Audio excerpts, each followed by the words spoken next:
আমার বিষয় কবর থেকে শুরু হবে হাসরের মাঠ হয়ে একবারে জাহান্নামের উপর দিয়ে ফুলসিরাত পার হয়ে বেহেশত যাওয়া পর্যন্ত আজকের আলোচনা। একসাথে বলবেন আল্লাহু আকবার। তবে এই বিষয়ের উপরে আমাদের ইয়াকিন কতটুকুন আছে, বিশ্বাস কতটুকুন আছে আমি জানি না। এই বিষয়টার উপরে যদি মুসলমানদের বিশ্বাস থাকতো তাহলে মুসলমান সুদ খাইতে পারে না। এই বিষয়টার উপর যদি মুসলমানদের 100% পিওর ইয়াকিন থাকতো তাহলে মুসলমান ঘুষ খেতে পারে না। এই বিষয়ের উপর যদি মুসলমানদের 100% পিওর এবং শিওর বিশ্বাস থাকতো তাহলে কোনো মুসলমান গাদ্দারি করতে পারে না। বুঝতে পারছেন?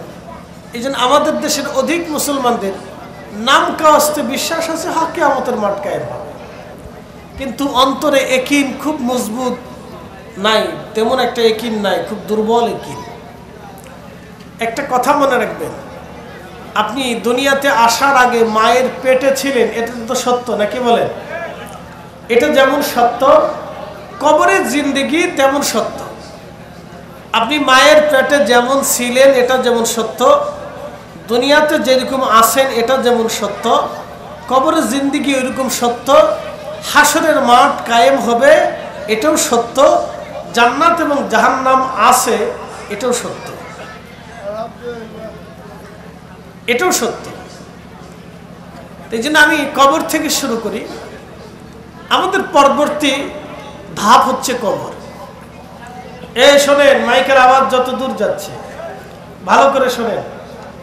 এই পাশে কথা বলবেন না, এখানে হাট বাজার বসেনি, কথা বললে দূরে চলে যেতে হবে, আর যদি ভালো লাগে তো ভিতরে আসতে হবে, আর না লাগলে বাড়ি চলে যেতে হবে, কোনো সমস্যা নেই, কোনো প্রবলেম নাই। এখানে জোর করে বসানোর সুযোগ নেই, ভিতরে কথা বলা যাবে না। এই পাশে ভলান্টিয়ারদেরকে সুযোগ দেন, বাচ্চাদেরকে সরাই দেন। আমরা যে জগতে বসে আছি এর পরের ধাপ, এই পরের ধাপের নাম হচ্ছে কবর। এই পরের ধাপের নামই হচ্ছে কবর।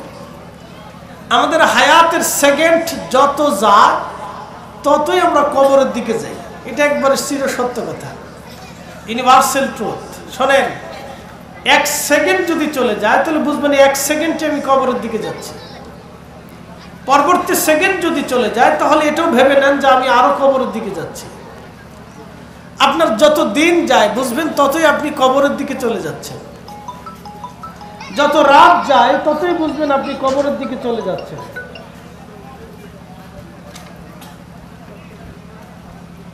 যত রাত যাচ্ছে বুঝবেন ততই আপনি কবরের দিকে চলে যাচ্ছেন, ততই আপনি আমি কবরের দিকে চলে যাচ্ছি। অতএব যেহেতু থাকা যাবেই না, সে তো আজকে ওয়াজ শুনে যেতে হবে। আল্লাহ আমাদেরকে ওয়াজ শোনার তৌফিক দিন, সকলে বলে আমিন। খুব মনোযোগ দেন।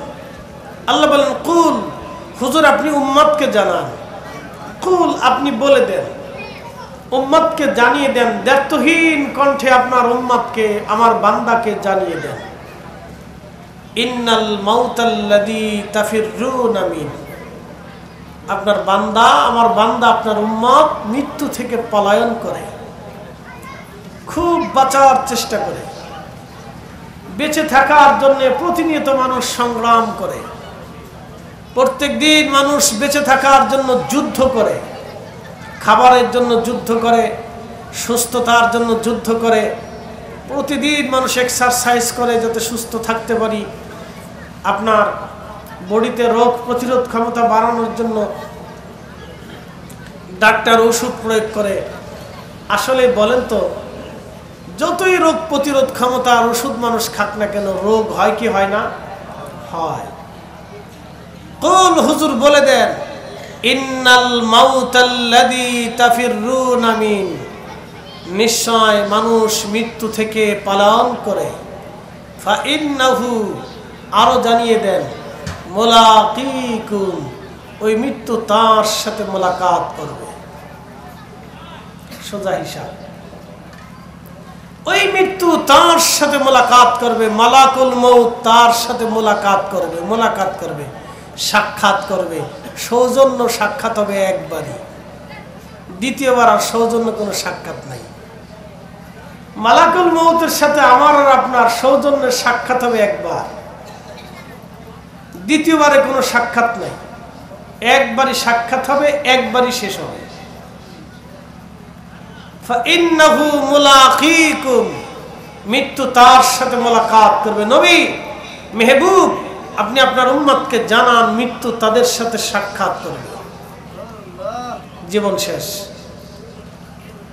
আজ অথবা কাল। পৃথিবীর শ্রেষ্ঠতম ধনী একজন নারী মারা গেলেন, দ্বিতীয় রানী এলিজাবেথ। তার মাথার উপরে একটা হীরার টুকরা ছিল, নাম ছিল কোহিনূর। পৃথিবীতে কোহিনূরের মতো এত দামি হীরা কেউ কখনো খুঁজে পায় নাই। কোহিনূর পৃথিবীর শ্রেষ্ঠ দামি হীরার টুকরা কোহিনূর, তার মাথায় শোভা পেত। কোহিনূর বাংলাদেশি টাকায় সে কোহিনূরের দাম ছিল ৩,৫০০ কোটি টাকা। কত হাজার কোটি? জোরে বলেন। ৩,৫০০ কোটি টাকা যদি বাংলাদেশের সব গরিব মানুষের জন্য বরাদ্দ হতো, তাহলে বাংলাদেশের দরিদ্র না খেয়ে থাকতো না, কোনো দরিদ্র না খেয়ে থাকতো না, কোনো দরিদ্রের বাড়ি ঘরবিহীন থাকতো না, সবার ঘর পাকা থাকতো, যদি ৩,৫০০ কোটি ঠিক মতো বরাদ্দকৃত হতো। এক কোহিনূর বিক্রি করে বাংলাদেশের গরিব মানুষের ঘরে খাবার পৌঁছানো যায়। ৩,৫০০ কোটি টাকার মূল্যের কোহিনূর তার মাথায় শোভা পেত। বলেন তো, তিনি মারা গেছেন না বেঁচে আছেন? তার লাশের অবস্থা কি? ওটা মাটির সাথে মিশে গেছে। কোহিনূরের জায়গা কোহিনূর ঠিকই আছে, কিন্তু দ্বিতীয় রানী এলিজাবেথ মাটির সাথে মিশে গেছে, তার হাড় গোড়গুলি মাটির সাথে মিশে গেছে। ও মুসলমান, যদি বুঝে থাকেন তাহলে রানী এলিজাবেথেরও যে মাটি, আপনার আমার একই মাটি। প্রিয় উপস্থিতি, খুবই মনোযোগের সাথে শুনবেন। রানী এলিজাবেথ মারা গেলেন, কোহিনূরের জায়গা কোহিনূর আছে, রানী এলিজাবেথ নাই। প্রিয় বটতলবাসী, আনোয়ারাবাসী, রানী এলিজাবেথ মাটির সাথে মিশে গেল। মানুষ মরে যাওয়ার মাত্র ২৪ ঘন্টা পরে মানুষের পায়খানা রাস্তা দিয়ে একটা পোকা বের হয়ে আসে। এই পোকাটা তামাম শরীরের মধ্যে ছড়িয়ে যায়। শোনেন, বৈজ্ঞানিক ব্যাখ্যা হচ্ছে মানুষের মৃত্যুর পরে ২৪ ঘন্টা পরে পায়খানার রাস্তা দিয়ে একটা পোকা বের হয়। এই পোকাটা তামাম শরীরের ভিতরে ছড়িয়ে যায়, ছড়িয়ে যে দুর্গন্ধ সৃষ্টি হয়। মূলত ৩ দিন ২৪ ঘন্টা পরে মানুষের শরীরে কিন্তু পচন আসে না, পচন ৩ দিন পরে থেকে আসে। কিন্তু ওই পায়খানার রাস্তা দিয়ে যে পোকাটা আসে, এই পোকাটা তামাম শরীরের ভিতরে ছড়িয়ে দুর্গন্ধের সৃষ্টি করে। দুর্গন্ধ ছড়িয়ে সারা শরীর থেকে বিশ্রী গন্ধ আসতে থাকে। তখন মানুষ দ্রুত গতিতে তাকে কবরের ভিতরে পাঠায়। ৩ দিন পর্যন্ত ২৪ ঘন্টা পরে মানুষের শরীর থেকে পায়খানা রাস্তা দিয়ে সারা শরীরে পোকা ছড়িয়ে যায়, গন্ধ ছড়িয়ে আসে। ছেলে বলেন আর মেয়ে বলেন, স্ত্রী বলেন, সব আপনাকে ঘর থেকে বের করে যত দ্রুত গতিতে সম্ভব তাড়াতাড়ি কবরের ভিতরে নিয়ে যাওয়ার জন্য চেষ্টা করবে। আত্মীয় স্বজনরা, আজকে রাত্রিবেলা যদি আপনি মারা যান, এই সময় যদি মারা যান, কালকে এই সময় আসা পর্যন্ত 12 ঘন্টা চলে যাবে। আপনি এখন যদি মারা যান, কালকে এই সময় আসার আগে আপনাকে কবরে পাঠানো হবে। দুনিয়াতে আপনাকে আর রেখে দেওয়া যাবে না, সবাই কবরে পাঠাবে। আপনার কবরে, আমার কবরে কি হবে না হবে, এই চিন্তা দুনিয়ার কোনো মানুষ মাথায় নেবে না। যার চিন্তা তার করে কবরে যাওয়া বাঞ্ছনীয়। বুদ্ধিমান যারা, সে নিজের চিন্তা করে তারপরে কবরে যায়। যারা বোকা সে নিজের চিন্তা না করে সন্তানের জন্য সুদ আর ঘুষ আর হারাম উপার্জন রেখে কবরে যায়। যেই লোকটা বোকা সেই লোকটা হারাম উপার্জন করে সম্পদ দুনিয়াতে সন্তানের জন্য রেখে তারপরে কবরে যাইয়া আল্লাহর আসামি হয়ে কবরে যায়। এর মতো বোকা পৃথিবীতে কেউ আছে বলে আমার জানা নাই। এর মতো বোকা পৃথিবীতে কেউ আছে বলে আমার জানা নেই যে নিজের অনেক কষ্টের অর্থ হারাম উপার্জন করে সন্তানের জন্য দিয়ে তারপরে কবরে চলে যায়। আনোয়ারাবাসী ভালো করে শুনে যাবেন, রব্বুল আলামিন বান্দা যখন কবর মৃত্যুবরণ করে, মৃত্যুবরণ করার পরে কবরে নেওয়ার জন্য সবাই দ্রুত গতিতে আয়োজন হয়ে যায়। আহা, কাফনের কাপড়ের ব্যবস্থা হয়, আতর গোলাপের ব্যবস্থা হয়ে যায় এবং তার গোসলের ফয়সালা হয়। কোন জায়গায় কবর দেওয়া হবে সেটাও ফয়সালা হয়ে যায়। গোরস্থানে অথবা আমতলায়, জামতলায়, বাঁশঝাড়ে যে কোনো স্থানে আপনাকে কবর দেওয়ার জন্য সবাই প্রস্তুত, কিন্তু কবরের ভিতরে কি হবে সেই জন্য কারো চিন্তা আসে না। স্ত্রীকে দেখে দে বলবে, হা স্বামী যদি বেঁচে থাকতো তাহলে আমার কোনো চিন্তা ছিল না, এখন এই বাচ্চা কাচ্চা নিয়ে আমার জীবন কেমনে চলবে। দেখবেন যৌবনকালে যত স্বামী মারা যায় সব স্ত্রীদের একই চিন্তা, আমার কি হবে। খুঁজে দেখেন, যৌবনকালে যত স্বামী মারা যায় সব স্ত্রীরা একই চিন্তা করে, আমার কি হবে, আমি বাচ্চা কাচ্চা নিয়ে কেমনে চলবো, সবার একই চিন্তা, আমার কি হবে। কিন্তু স্বামীর কবরে কি হবে কোন স্ত্রী বলে না আমার স্বামী কবরে কি হবে। কোন স্ত্রী বলে না আমার স্বামী ঋণ করে কবরে চলে গেছে, আপনারা আমার স্বামীর ঋণ মিটিয়ে দেন। কোন স্ত্রী বলবে না আমার স্বামী ঋণ করে কবরে চলে গেছে, আমার স্বামীর ঋণ আপনারা মওকুফ করার ব্যবস্থা করে দেন, আমার স্বামীটারে ঋণ দিয়ে কবরে পাঠান না, তাহলে আমার স্বামী কবরে কোন প্রশ্নের জবাব দিতে পারবে না। কোন স্ত্রী বলে না, না কোন স্ত্রী বলে না। বাবা মরে গেছে সন্তান কখনো বলে না আমার বাবার ঋণ আছে। অগ্রামবাসী আমার বাবার ঋণ আছে, ঋণ মওকুফ করে আমার বাবার কবরে পাঠান। বাংলাদেশের ধারার ভিতরে এটা নাই, কোন সন্তান বাবার ঋণ মওকুফ করে আর কবরে পাঠায় না। নেই, বাংলাদেশের ধারার ভিতরে নেই। কোন কবরে জানাজাতে আমি দেখি নেই যে সন্তান বলতেছে আমার বাবা এত এত টাকার ঋণ আছে, অমুক অমুক পাবে, আমার বাবার ঋণ মওকুফ করে তারপরে কবরে পাঠাবো, কেউ বলে না। নাই, এমন হয়েছে যে বাবার লাশ রাইখা ছেলেরা বাড়ি ভরা জমি জমা ভাগ করছে, আগে ভাগ করে নি তারপরে বাপরে কবরে পাঠাবো। গত কয়েক বছর আগে এক খবরে দেখলাম দুই ভাই 24 ঘন্টা পর্যন্ত বাবার কবর না দিয়ে লাশ ঘরের মধ্যে রেখে দিয়েছে।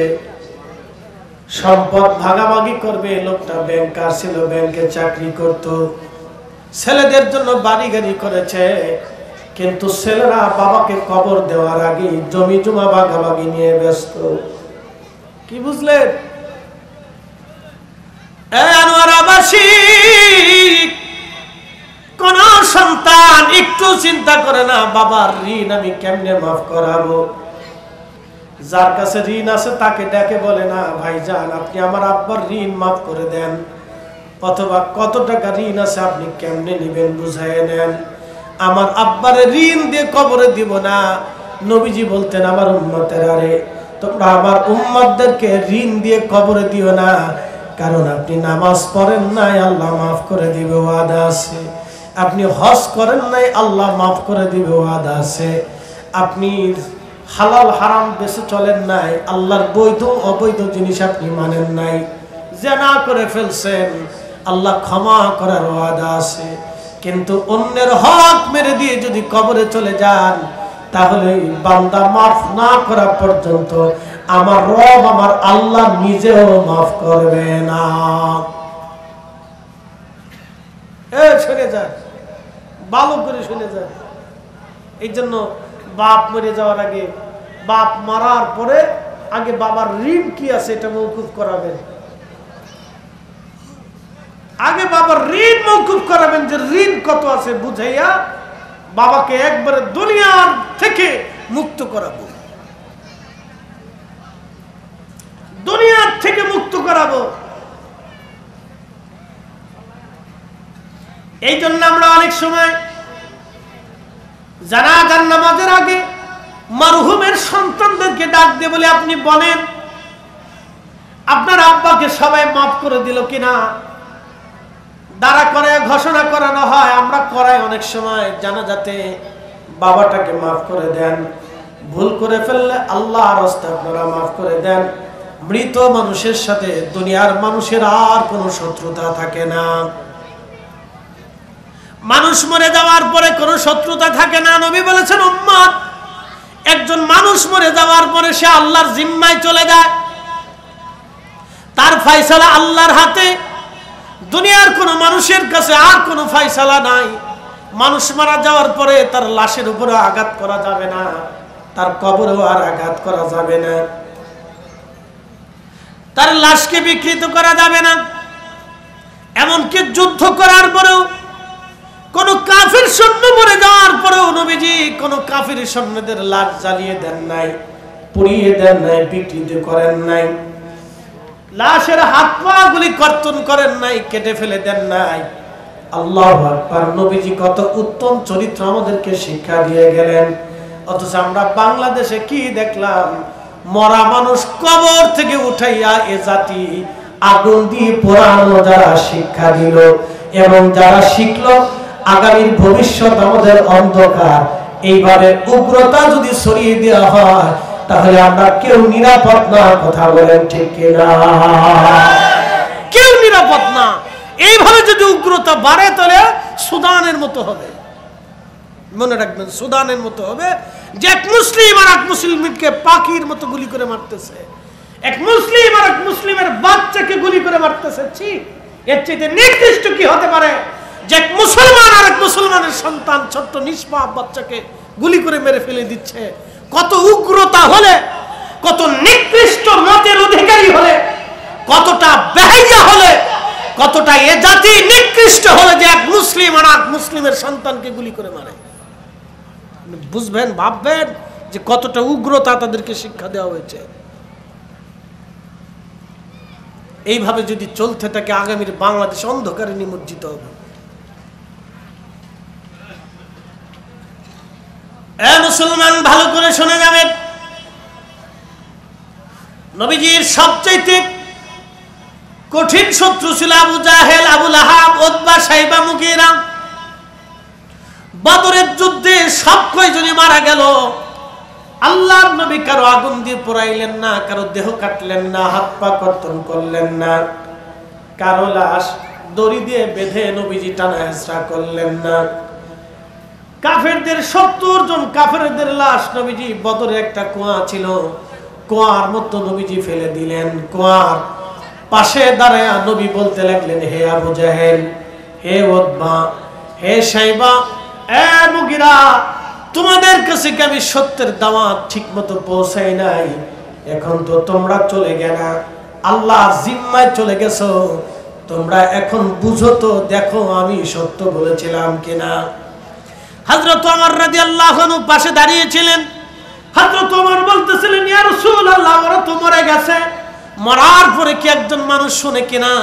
নবীজি জবাব দিলেন, ওমর তুমি জানো না, তোমরা যেইভাবে আমার কথা শোনো, তোমরা যেইভাবে আমার কথা বুঝতেছো, তার চাইতে বেশি পরিমাণে তারা আমাকে দেখতেছে এবং আমার কথা শুনতেছে। তারা আল্লাহর জিম্মায় চলে গেছে, ওরা দেখতেছে আমি নবী সঠিক, আমি আল্লাহর রাসূল, আমি ওদের কাছে কালেমার দাওয়াত এত পরিমাণে দিয়েছি, ওরা কালেমার দাওয়াত তো মানি নাই, বরং আমার সাথে দুশমনি করেছে। এই কালেমাকে, আমার দ্বীনকে মিটিয়ে দেওয়ার জন্য, আমার তরিকাকে জমিনে ধ্বংস করে দেওয়ার জন্য তারা আমার বিরুদ্ধে যুদ্ধ পর্যন্ত করেছে। আমার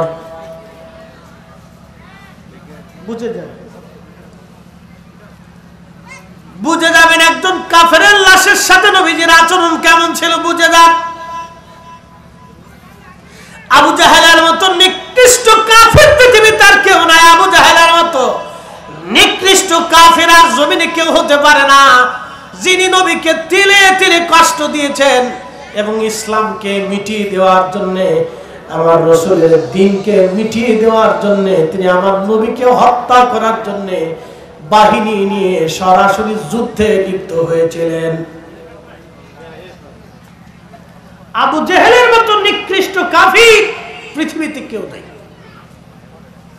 তিলে তিলে রাসূলকে কষ্ট দিয়েছিলেন, শুধু তাই না, নবীকে মিটিয়ে দেওয়ার জন্য, শেষ করে দেওয়ার জন্য আবু জাহেল সদল বলে সৈন্য সামন্ত নিয়ে অস্ত্র শস্ত্রে সজ্জিত হয়ে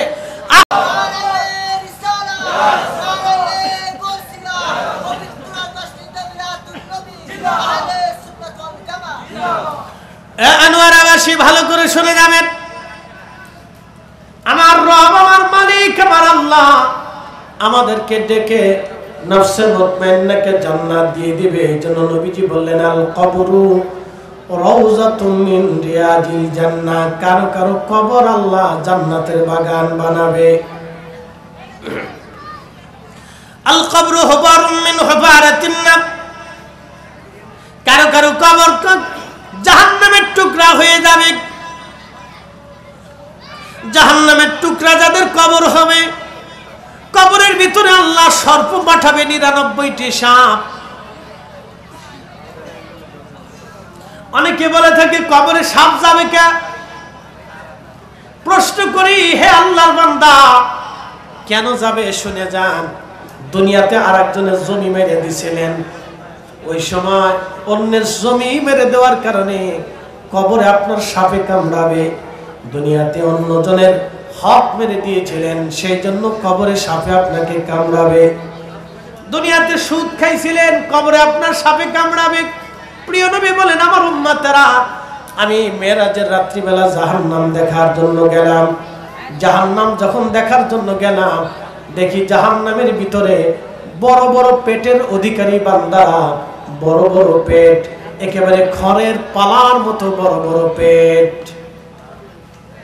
তাদের পেটগুলি খড়ের পালার মতো বিরাট বড় বড় ভুঁড়িওয়ালা পেটওয়ালা। পেটের ভিতরে সাপ আর বিচ্ছুগুলি কিলবিল করতেছে।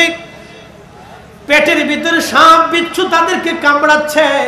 গগন বিদারী চিৎকার জাহান্নামের ভিতরে তারা দিচ্ছে। চিৎকারের আওয়াজ যদি দুনিয়াতে আসতো, তাহলে দুনিয়ার মানুষ স্টক করে মারা যাইতো। তাদের চিৎকারের আওয়াজ এত ভয়াবহ। সাহাবীরা রে, তোমরা শোনো, আমি জিব্রাইলকে বললাম, জিব্রাইল এরা কারা? বলে, ইয়া রাসূলুল্লাহ, এরা দুনিয়াতে সুদের কারবারি করত, ঘুষের কারবারি করত, হারামের কারবারি করত। হারামের কারবারি করত। আমাদের দেশের ছোট ছোট বাচ্চা মেয়েরা হারিয়ে যায়। কোথায় যায়? এই মেয়েদেরকে কোথায় নিয়ে যাওয়া হয় জানেন? আমাদের দেশের বহু নারী মাঝে মধ্যে অপহরণ হয়। এই নারীদেরকে কোথায় বিক্রি করা হয় জানেন? বাংলাদেশের পতিতালয়গুলিতে বিক্রি করে দেওয়া হয়। জানেন সমাজ কত নিকৃষ্ট? আপনার গা শিহরে ওঠার মতো কথা। একটা নারী পতিতালয়ে বিক্রি হলো, এই আদালত কিছু করতে পারলো না, এই রাষ্ট্র তাকে নিরাপত্তা দিতে পারলো না, এই সমাজ তাকে নিরাপত্তা দিতে পারলো না। তাহলে আছে কি আমার দেশে? যে আপনার মেয়ে, আমার মেয়ের আগামীর দিনে নিরাপত্তা কি? যারা বিক্রি করলো তারা আইনের আওতায় আসলো না, লক্ষ লক্ষ টাকা বিক্রি করে দিল। যারা বিক্রি করলো তারা কারা? তারা এই দেশেরই নাগরিক, তারা এই সমাজের মানুষ। কি কথা কর না কেন? তারা এই দেশের নাগরিক, এই সমাজের মানুষ। তাদেরকে চিহ্নিত করা তো কোনো কঠিন কোনো কাজ না। প্রশাসন যারা আছে তাদের চিহ্নিত করা মাত্র সময়ের ব্যাপার, মাত্র সময়ের ব্যাপার। ওরা কারা? যে একজনের কলিজার টুকরা মেয়েটাকে ধরে নিয়ে পতিতালয়ে বিক্রি করলো। ওই মেয়েটা সারা জীবনের জন্য প্রতিদিন বিক্রি করে সারাটা জীবন ওই মেয়েটা ওইখানে গৃহবন্দী হয়ে পড়ে গেল। একটা মেয়ে আর জীবনে কোনোদিন সুস্থতার চেহারা দেখবে না, দুনিয়ার সৌন্দর্যের বাতাস তার গায়ে আর কোনোদিন লাগবে না। কি ভাবতেছেন আপনি? গা শিহরে ওঠার কথা মতো যারা এই মানুষ এই বাচ্চাদেরকে অপহরণ করে বিক্রি করে, কি ভাবতেছেন ওরা ওই সমাজের মানুষ? ওরা ভাত খায়, ওর কন্যা আছে, ওরও মেয়ে আছে, ওরও স্ত্রী আছে, কিন্তু বিবেক নাই, অন্ধ বিবেক। কুত্তা কুকুরের চাইতে নিকৃষ্ট, শুয়োরের চাইতে নিকৃষ্ট বলে হুজুর কুত্তার সাথে তুলনা দিলেও তাও হবে না। কুকুর একটা প্রাণী, তার একটা ধর্ম আছে। কুকুর পৃথিবীতে মানুষের খাবার খেলে কুত্তা বেঈমানি করে না, কিন্তু এই মানুষগুলি স্বয়ং প্রভু মালিকের সাথে বেঈমানি করে। তার মানে এরা কুকুর এবং শুয়োরের চাইতে নিকৃষ্ট। কথা বলেন ঠিক কি না? কুত্তা শুয়োরের চাইতে নিকৃষ্ট। এই সমাজ, এই রাষ্ট্র আমাদের এই মেয়েদেরকে নিরাপত্তা দিতে পারলো না। কাকে বলবেন আপনি? হ্যাঁ, এটি চিহ্নিত করা কি কঠিন কোনো কাজ? কঠিন কোনো কাজ না, তো সামান্য কাজ। দুনিয়ার এত কিছু গোয়েন্দা বের করতে পারে, এই সোর সাপটা শয়তান বাদরা শিয়াল কুত্তা বের করতে পারবে না? অবশ্যই পারে।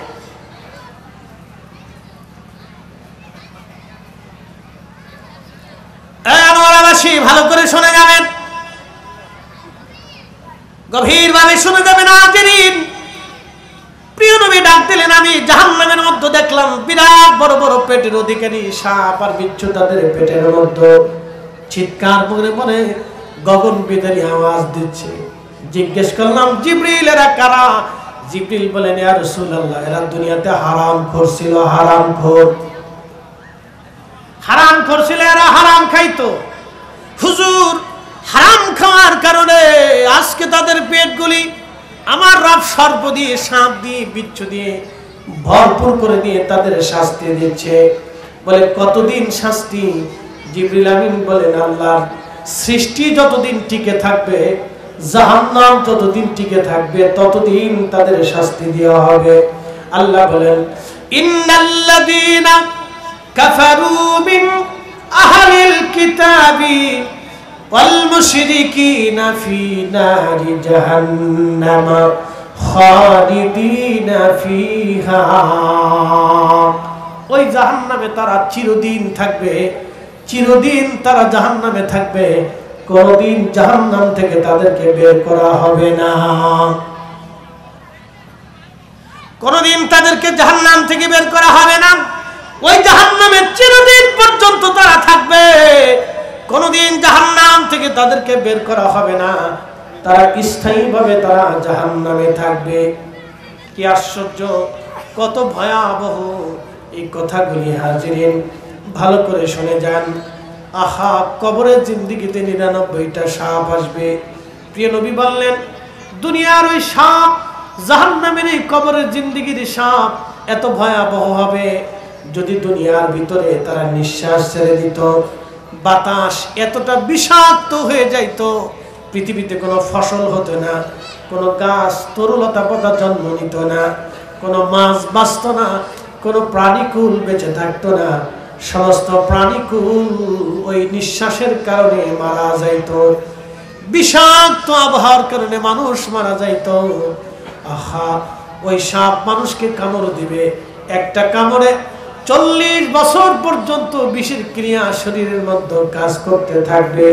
যত কামড়াবে বিষের যন্ত্রণা তত বাড়তে থাকবে, যত কামড় দিবে তত যন্ত্রণা বাড়তে থাকবে। কবরের ভিতরে সর্বনিম্ন 99টা সাপ দিয়ে তাকে শাস্তি দেওয়া হবে। যন্ত্রণা এত কঠিন, এত ভয়াবহ হবে, যারা নাফসে মুতমাইন্নার অধিকারী না হবে, নাফসে আম্মারার অধিকারী যারা হবে, যে আত্মা সব সময় গুনার দিকে ঝুঁকে থাকতো, যে আত্মা সব সময় পাপের দিকে ঝুঁকে থাকতো, এই আত্মাটাকে এত কঠিন ভাবে শাস্তি দেওয়া হবে কবরের ভিতরে। অতএব কবর কবর কবর, কবরের আযাব যদি আমরা দেখিতাম, কবরের আযাব যদি আমরা দেখিতাম, ঘর বাড়ি সারিয়া পাগল হইতাম, ঘর বাড়ি সারিয়া রে পাগল হইতাম।